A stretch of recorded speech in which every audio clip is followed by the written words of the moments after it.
अभी अपने प्रधानमंत्री जी का उल्लेख मैं कर सकता हूँ ना, उनके बारे में बोल सकते हैं थोड़ा बहुत। अभी आपको याद होगा उन्होंने एक मंदिर में कुछ किया 2-4 दिन पहले। रेगुलर वो मंदिरों का करते रहते ना कुछ ना कुछ। अभी कौन से मंदिर का किया? सोमनाथ मंदिर का किया। और बोला भाई सोमनाथ मंदिर को महमूद गजनवी ने तोड़ा, लूटा, इससे हिंदू धर्म का अपमान हुआ। He was talking about Somnath temple that Mahmud Ghaznavi destroyed it and humiliated Hindu religion. अब मैं चाहता हूँ कि आप इसको थोड़ा लॉजिक से देखिए। तो पहली बात बताइए, महमूद गजनवी, ये आपको नाम से क्या लगता है, कहाँ से आया होगा? जैसे मैं कहूँ गौहर मुरादाबादी, तो कहाँ के होंगे वो? मुरादाबाद के। तो महमूद गजनवी कहाँ के होंगे? गजना के। Very good. गजना कहाँ है? Central Asia. Very good. तो सेंट्रल एशिया से वो कहाँ आए? अपने सोमनाथ में आए। क्यों आए? हमारे मंदिर का अपमान करने आए। ये एक इंटरप्रिटेशन है। और महमूद गजनवी के जो कोर्ट क्रॉनिकलर्स हैं वो लिखते हैं कि वो एक आदर्श मुसलमान था और मुसलमान लोगों में 2 बातें थी। एक तो मूर्तियों को तोड़ना, ये उनके लिए एक अच्छा काम समझा जाता था मूर्ति पूजा के खिलाफ, तो इसके लिए उसने तोड़ा। तो मैं ये पूछना चाहूँगा, जो हमारे प्रधानमंत्री जी इस इंटरप्रिटेशन पे जा रहे हैं कि वो हमारी मूर्तियों को तोड़ने आया था, इस बात पे मैं थोड़ा सा एक लॉजिक हम लगा के देखते हैं, लगता है क्या? अगर महमूद गजनवी को केवल मूर्तियाँ तोड़ना था भगवानों की, अपने यहाँ तो भगवान भी बहुत है ना, कितने हैं?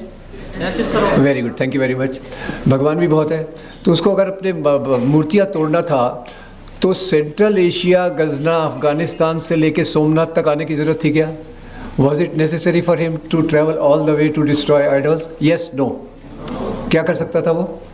रास्ते के 2-4 मंदिर तोड़ लेता, ऊपर वाले को SMS कर देता। SMS नहीं था ना उस समय, कोई बात नहीं। ऊपर वाले को SMS कर देता कि भाई मैंने 4 मूर्तियाँ तोड़ी हैं, मेरी जगह जन्नत में सुरक्षित कर दो। जन्नत किसके लिए रहती है? जन्नत में कौन जाता है? जो अच्छी काम करते हैं। मुसलमान जाते हैं ना। मैं सरल पूछ रहा हूँ, तो बहुत कॉम्प्लिकेटेड कर। जन्नत में कौन जाता है? मुसलमान। हिंदू लोग कहाँ जाते हैं मरने के बाद? सॉरी। और क्रिश्चियन लोग हेवन। सबके लिए ना आपका मरने के बाद वाला वीसा पासपोर्ट बड़ा क्लियर है, कोई कन्फ्यूजन ही नहीं होगा। ठीक है, तो उसने अगर धर्म के लिए मूर्तियों को तोड़ना था तो ये सोमनाथ आने की ज़रूरत थी क्या? Yes, no, no. फिर भी वो सोमनाथ आया। वो आया इसलिए था कि उसको वहाँ की संपत्ति का लालच था। और आपको अंदाज़ा बता दूं कि उस समय सोमनाथ के मंदिर में 20,000 सोने की दीनारों के बराबर की संपत्ति थी। उसको आज के इसमें अभी चाहे कभी तो कर लेना कैलकुलेट कितनी होगी वो संपत्ति, ये उसका मुख्य कारण था। अच्छा, अब इसको एक मुस्लिम राजा के रूप में देखा जाता है। तो थोड़ा सा मैं आपको एक किताब के हवाले से बता दूं कि महमूद गजनवी की जो सेना थी उसमें 12 सेनापति थे। Mahmud Ghaznavi came from Ghazna primarily to plunder Somnath temple and his army was constituted by 12 generals और मेजर। ये 12 जनरल्स में से 5 जनरल हिंदू थे। तिलक, सोंधी, हरजान, राय और हिंद। तो बताइए कि महमूद गजनवी की सेना में केवल मुसलमान थे या हिंदू मुसलमान दोनों थे? सोमनाथ मंदिर को मुसलमानों ने तोड़ा या हिंदू मुसलमान दोनों ने तोड़ा? धर्म के लिए तोड़ा या संपत्ति के लिए तोड़ा? संपत्ति के लिए तोड़ा, नंबर 1। नंबर 2, अगर मान लो सोमनाथ महमूद गजनवी ने वो मंदिर तोड़ा, तो उस मंदिर के तोड़ने के लिए आज के मुसलमानों के खिलाफ नफरत रखना चाहिए क्या? अभी एक बहुत बड़े ऑफिसर हैं, वो बोल रहे हैं कि इतिहास का हमको बदला लेना चाहिए। आपको क्या लगता है, इतिहास का बदला लेना चाहिए क्या? क्या बोलते हैं आप? Yes, no? नहीं, मुझे लगता नहीं लेना चाहिए। पर एक बार मैं बड़ा फंस गया। कैसे फंस गया? मैं गया ऐसा मीटिंग में, मैंने पूछा इतिहास की बातों का बदला लेना चाहिए क्या? तो एक दोस्त खड़े हो गए, इन्हीं के सरीके, छाती को फुलाया और बोले इतिहास की बातों का बदला लेना चाहिए कि हम तो लेंगे। मैं बड़ा परेशान हो गया। मैंने कहा इसका जवाब क्या दूं? वो एक पुरुष थे, तिलक विलक लगा हुआ था। तो मेरे दिमाग अचानक चला और मैंने कहा यार, इतिहास की बातों का बदला लेने की प्लानिंग कर रहे हो। मैंने सुना है मेरे कुछ नारीवादी मित्र जो है ना विमेंस ऑर्गेनाइजेशन में, वो लोग भी आजकल सोच रहे हैं कि हम इतिहास की बातों का बदला लेंगे। पहले सती प्रथा थी, अब हम क्या चालू करेंगे? सता प्रथा चालू करेंगे। मैंने जैसे ये बोला, उनकी छाती जो फूली हुई थी वो अंदर चली गई और वो बैठ गए, बोले नहीं अब नहीं, इतिहास की बातों का बदला नहीं लेना। तो खैर, अभी एक बहुत बड़े ऑफिसर ने कहा इतिहास की बातों का बदला लेना है। अब ये बड़ी डरावनी बात है कि आप बदला किससे लेंगे? जिस सरल बात है लोकतंत्र में, there is simple thing in democracy that guilty should be punished and innocent should be protected. यानी अपराधियों को सज़ा दो और जो बेगुनाह लोग हैं उनको बिल्कुल प्रोटेक्शन मिलना चाहिए। अब आज जो समाज में नफ़रत फैलती जा रही है, the hate which is spreading, उसमें इतिहास का बहुत बड़ा रोल किया गया है। जैसे हमने देखा सोमनाथ के मंदिर में, as we saw about Somnath temple, दूसरी चीज़ों का भी बदला लिया जाता है। तो मुझे याद आता है एक राजस्थान में एक बड़ी मिनिस्टर हैं, शायद नाम मैं भूल रहा हूँ उनका, डिप्यूटी चीफ मिनिस्टर है वगैरह वगैरह। वो एक बार गई हल्दी घाटी के मैदान में। हल्दी घाटी के मैदान में उन्होंने कॉपर प्लाक देखा वहाँ कि यहाँ इस साल में अकबर और राणा प्रताप की लड़ाई हुई, लड़ाई में अकबर जीत गए, राणा प्रताप हार गए। अब वो मैडम जी को बड़ा गुस्सा आया, हिंदू राजा कैसे हार सकता है? तो आके तुरंत उन्होंने आदेश निकाला कि वो प्लाक को बदल दो। क्या करो कि प्लाक में कर दो कि भाई इस लड़ाई में अकबर हार गया, राणा प्रताप जीत गए। अब वो मैडम जी तो बहुत बड़ी हैं, कभी उनसे मुलाकात नहीं होगी, मुलाकात होगी तो बोलूँगा मैडम जिसको जिताना है जरा जिता दो, जिसको हराना है हरा दो, मेरा कुछ नहीं जाता, पर इसको हिंदू मुसलमान की लड़ाई मत बताओ। क्यों? तो मैं थोड़ा एक्सप्लेन करने का ट्राई करूँगा कि हल्दी घाटी की लड़ाई में एक तरफ अकबर की फ़ौज थी, एक तरफ राणा प्रताप की फ़ौज थी, और अकबर की फ़ौज में अकबर खुद नहीं थे, अकबर वॉज एब्सेंट। पता नहीं CL लिया था या उन्होंने जो भी किया होगा वो नहीं आए। तो अकबर एब्सेंट थे, तो अकबर के बदले सेना का नेतृत्व कौन कर रहा था? राजा मान सिंह।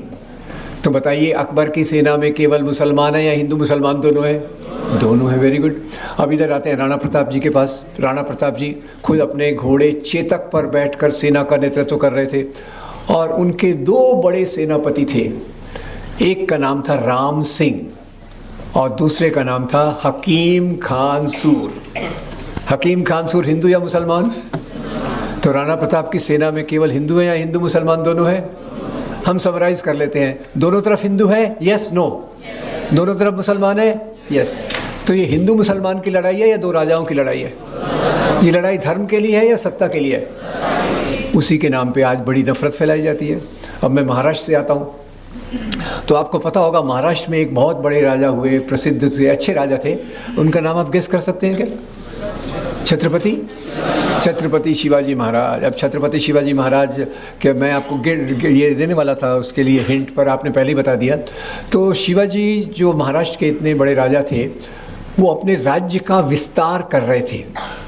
उनके पिताजी कोई राजा नहीं थे, पिताजी राजा नहीं थे, राजा विस्तार कर रहे थे। तो पहले उन्होंने कुछ लोगों को जमा करके एक हिंदू राजा चंद्रराव मौर्य पर आक्रमण किया, और वहाँ से उन्होंने संपत्ति जमा करके अपनी फ़ौज को बढ़ाया। अब ये फ़ौज बढ़ी, उनकी फ़ौज बढ़ी, तो वो दूसरी जगह पर जाकर हमले करने लग गए और अपने राज्य का विस्तार करने लग गए। अब वो राज्य का विस्तार, as Shivaji was expanding his kingdom, so there was Adil Shah of Bijapur के आदिल शाह ने देखा, अरे शिवाजी का राज्य तो बढ़ रहा है, इसका राज्य बढ़ेगा तो मेरा क्या होगा? तो उन्होंने अपने एक बड़े ऑफिसर को भेजा कि भेजा जाओ शिवाजी को हरा के आओ। उनका नाम था, ये जो बड़े ये थे, एक उसको भेजा अफजल खान को। अफजल खान आया शिवाजी को हराने, तो उसने अपना डेरा एक तंबू पे जमा लिया ऊपर पहाड़ पे, और शिवाजी को मैसेज भेजा कि भाई मैं ऐसे आया तो आपसे लड़ने हूँ, पर पहले हम बातचीत करके देखते हैं, अगर बातचीत से सुधर जाए मामला तो मैं नहीं लड़ूंगा। शिवाजी ने कहा ओके, वेरी गुड आइडिया, अगर बातचीत से प्रॉब्लम सॉल्व होता है तो क्यों लड़ने का।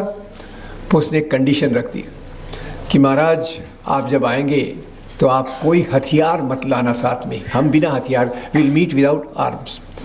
शिवाजी ने कहा नो प्रॉब्लम। तो शिवाजी अपने घोड़े पर बैठकर जा रहे थे, तो उनके पास उनकी तलवार नहीं थी। तो उनके एक बॉडीगार्ड ने देखा कि मेरा महाराज जा रहा है और उसके पास तलवार नहीं है। तो उन्होंने उनको पूछा, महाराज आप कहाँ जा रहे हैं? बोले मैं अफजल खान को मिलने जा रहा हूँ। आपकी तलवार क्या है, कहाँ है? तो बोले हमारे बीच में समझौता हुआ है कि जब आप मिलेंगे तो हमारे पास तलवार, कोई हथियार नहीं होगा। तो वो बॉडीगार्ड बड़ा परेशान हो गया। बोले महाराज ज़रा नीचे उतरो। महाराज उतरे। बोले बताइए आपकी हाइट कितनी है? महाराज बोले होगी 5 फुट 6 इंच। बोले अफजल खान की हाइट क्या है? Can you guess? A Afghan Pathan height more than 6 feet, less than 6 feet, more than 6 feet. बोले आप 5 फुट 6 इंच के, वो 6 फुट से ज़्यादा। बोले आपका बॉडी साइज़ क्या है? बॉडी साइज़ आप देख रहे हैं ना?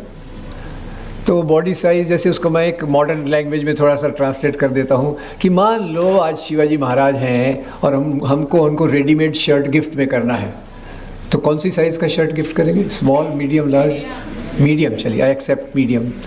और अगर अफजल खान को भी शर्ट गिफ्ट करने की तकलीफ़ है तो कौन सा देंगे? कौन सा एक्स?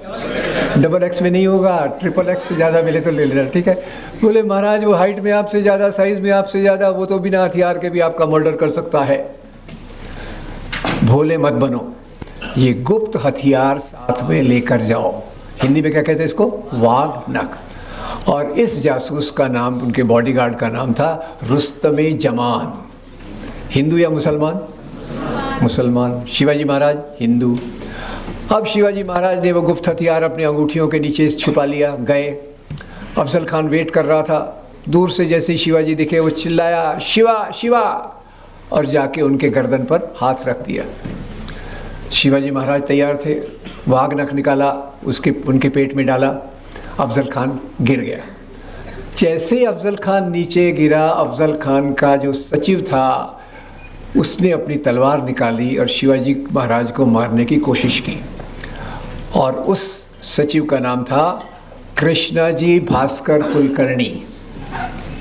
तो शिवाजी महाराज का जासूस कौन है, बॉडीगार्ड कौन है? रुस्तमे जमान। और अफजल खान का सचिव कौन है?